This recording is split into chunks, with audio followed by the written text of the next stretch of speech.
Thakurgaon general হাসপাতালে সেবা কার্যক্রমে চলছে চরম অব্যবস্থাপনা। সেবার পরিবেশ না থাকায় ভোগান্তিতে সেবা প্রত্যাশী ও স্বজনরা।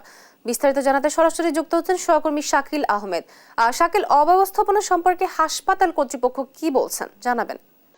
ধন্যবাদ। তো আফরোজ, আমি একটু জানাতে চাই যে ঠাকুরগাঁয়ের প্রায় 16 লক্ষ মানুষের চিকিৎসা সেবা গ্রহণের আশ্রয়স্থল ঠাকুরগাঁয়ের 250 শয্যা বিশিষ্ট জেনারেল হাসপাতাল। এই হাসপাতালটিতে প্রতিদিন আমরা লক্ষ্য করছি যে এই হাসপাতালটি 2020 সালে 100 শয্যা থেকে 250 শয্যা উন্নীত করা হয় এবং এখানে একটি 7তলা বিল্ডিং নির্মাণ করা হয়। এই 7তলা ভবনে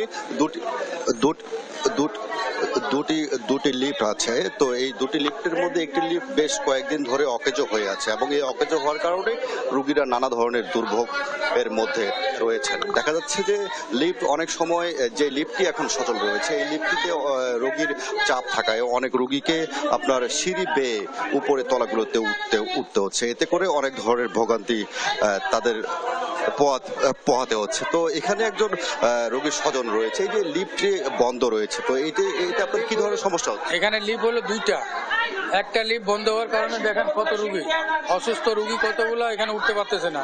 মানুষ এখানে ঘন্টার পর ঘন্টা দাঁড়ায় থাকতে হচ্ছে। এখন এটা আমরা জোর আগুয়া করতেছি, এটা লিফট যেন খুলে দেয়, অতি শীঘ্রই যেন এটা চালু করে দেয়। যেমনটি তিনি জানাচ্ছিলেন যে এই লিফটটি বন্ধ হওয়ার কারণে তারা অনেক ভোগান্তি রয়েছেন। এখানে আরেকজন আছে, আমরা একটু তার সঙ্গে কথা বলি। এই লিফটটি বন্ধ হওয়ার কারণে আপনাদেরকে কি ধরনের ভোগান্তির মধ্যে?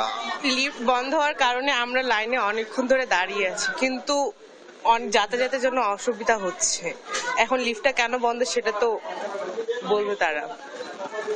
যেমনটি জানছিলেন, একটু জানাই যে এই লিফটটির রক্ষণাবেক্ষণের দায়িত্বে রয়েছে ঠাকুরগাঁও গণপূর্ত বিভাগ। হাসপাতাল কর্তৃপক্ষ তাদের সঙ্গে সার্বক্ষণিক যোগাযোগ করছেন এই লিফটটি সচল করার জন্য। আমার সঙ্গে রয়েছেন হাসপাতালের আরএমও ডাক্তার রকিবুল আলম চয়ন। আমরা একটু জানবো যে এই লিফটটি বেশ কয়েকদিন ধরে আমরা দেখছি যে লিফটটি বন্ধ আছে। তো এই লিফটটি সচল করার জন্য আপনারা কি ধরনের উদ্যোগ গ্রহণ করছেন? যে লিফটে যে যান্ত্রিক গোলযোগটি হয়েছে, এটার জন্য পিডব্লিউডির সঙ্গে আমরা যোগাযোগ করেছি। এই সবগুলো লিফটই আসলে রক্ষণাবেক্ষণের দায়িত্বে আমাদের হচ্ছে গণপূর্ত বিভাগ থাকে। তাদের ইঞ্জিনিয়ার এসে দেখেছেন, দেখে কোনো একটা যান্ত্রিক ইকুইপমেন্ট, ইনভার্টার সম্ভবত, সেটা ঢাকায় পাঠিয়েছেন। সেটা ঠিক হয়ে আসলেই হয়তো তারা ইনস্টল করবেন। জি, তিনি যেমনটি জানাচ্ছেন, তারা চেষ্টা করছেন লিফটটি সচল করার জন্য। এই ছিল ঠাকুরগাঁয়ের হাসপাতাল থেকে সর্বশেষ তথ্য। আপনাকে ধন্যবাদ শাকিল আহমেদ। ঠাকুরগাঁও জেনারেল হাসপাতালের অব্যবস্থাপনা সম্পর্কে জানাচ্ছিলেন সহকর্মী শাকিল।